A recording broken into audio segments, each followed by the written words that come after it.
first of all, Dave, before we get into what's coming up tomorrow night, let's just reflect over the weekend and just get your own views now of that first competitive game out of the way, and in the situation we are with the no crowd, no support there, and how it was.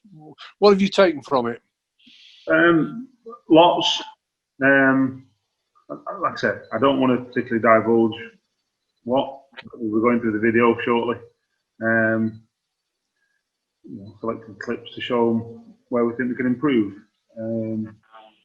Obviously, that's on the pitch. The stuff off the pitch in terms of no fans, well, it is what it is. Hopefully, they'll be back soon enough. Does it make a difference? Well, it does.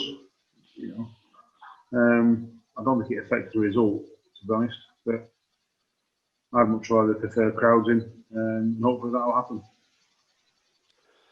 You're gearing up now. You've got one real training session that you have to do with the lads before you go to Bolton in the EFL Trophy. It's your second competitive fixture, really, when you look at it in the professional terms. Hopefully, by the time that's all completed, you'll be primed up, ready to go for the number one aim of League One football. Yeah. Obviously, we've got a game tomorrow night, but we can't disguise the fact that Saturday is probably a touch more important for this World Cup. But we've got a game tomorrow night to look forward to first. We're obviously there. It's a great stadium. They're a good team. We didn't have a favourable result like we did on Saturday. So I'm sure Ian and their boys will want to win the game like we do. So we've got to go there and show them how good we are, and hopefully take the points for the little mini league that we're in. You mentioned a great stadium. It's been a long time since I've been down there, but yeah, it used to be fantastic. It had great crowds and great history. Can that help your team as well to go into a place like that, even though there are no supporters in? Yeah, I suppose it does. But in one sense, it might not either. We score 3 goals in the first 10 minutes. You want a full house. They're all on their backs. Likewise, if they score early on, you're thinking you wish it was behind closed doors. So it depends how the game pans out. I don't think from a results point of view you can read too much into it. I do think it helps away teams over. I think we saw that certainly with the Bundesliga, there were more away victories than home victories, I think. But that's not. It is what it is. If you're good enough, you'll probably win the game. It's as simple as that. So it is what it is. Like I say, it's a lovely pitch, good stadium. It's 2 decent teams, so it should be a good game of football. Unfortunately, you got a few niggles and quite a lot in terms of player numbers out. I think when I counted up at the weekend, 9 players unavailable. We had 13 of the 18 on the team sheet were your own grown players. Already it shows that you need that big squad. And do you see any of your players? I know you're not going to divulge the team, but you see any of your players who didn't feature at the weekend being able to get some minutes under the belt in a competitive game at Bolton? Probably not. No. Well, that's the exclusive for you there, Graham. Is that something that because you've been careful about as well for the weekend? That's what you have to do. There's an element of that with 1 or 2 of them, but not particularly. They've got to get fit. Whether it's Bolton, Charlton, Hull, whoever, it doesn't really matter. They've got to get fit. So, and we need them fit. So, we'll just keep working hard on that score as well. So if none of those don't make it, you've got a very young bench. Some of them have got a bit of experience, but it could be an opportunity that you've always said, if the door opens, the opportunity is there for young players. Yeah, we said that this time last year. Said you've got to be ready because you never know an opportunity knocks. And you look at someone like Rio played against Villa, and obviously Travis played at Mansfield in the EFL Trophy last year, and then went and played at Swindon away.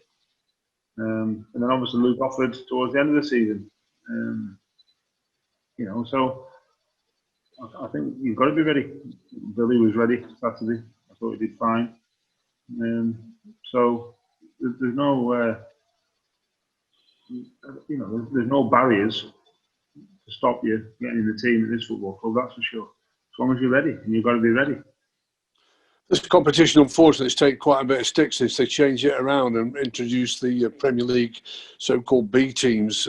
But the one thing that's always happened is that, there's a reward of playing at Wembley at the end. The Alexander Football Club knows all about that because what it did to them when they beat Southend in the final a few years ago. Great prize money on offer as well, Dave. It becomes a lucrative tournament for the lower league clubs, doesn't it? Yeah, I think the prize money is keeping everyone interested. I think that's the truth. Is it significant? Well, I suppose it depends which club you're at. These early rounds, I think the technical phrase is a nice little tickle. So, listen, if you win the game, you get some prize money, which is handy. And if you don't, then you don't deserve any. So, that's an added bonus. Does that affect how we go about things? Not particularly. We use these games to try a couple of different things out. Certainly try different people out, and that'll be no different. I think it's up to 17 signings. You briefly mentioned that you faced Bolton in a pre-season friendly. I think it's up to 17 signings for Ian Evatt. What would you be expecting from his side that's turning out? How are you expecting it to pan out? I think similar to the other day. I think that obviously they've played a competitive game since we last played them. I think it does take time when you've had that many new signings.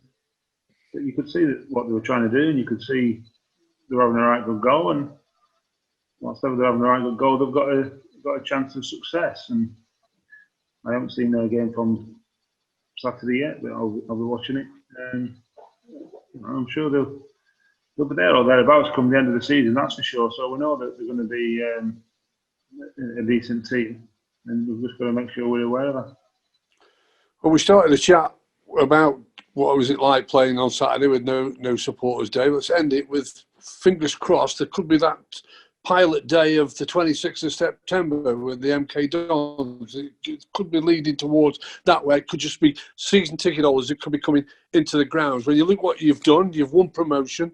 You've brought 5 new signings in, all with great pedigree. Homegrown players have signed up. Your message would be, if you really want to come and see us and be great support, which those people have already done as well, over 2,000 already signed up for season tickets. It represents good value, doesn't it, to come and watch Crewe? I think we're always an attractive proposition. I think you're always going to see a proper game of football if you come and watch us.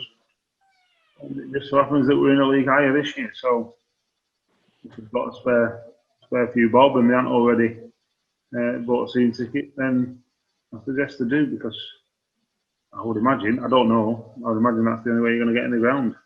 I don't know the details, and I don't know how many we've sold season tickets. I can't imagine it'd be a full capacity, certainly in the first instance. So, if you can afford it, then I suggest you go and raid your piggy bank and your wife's purse, and so you don't spend it in the shops, obviously. People go and rob the wives, and then get down to the ground, because it will be value for money. You're going to see some big teams to West Road this year, and we're going to give it a right good go. Top man, boss. Thank you very much.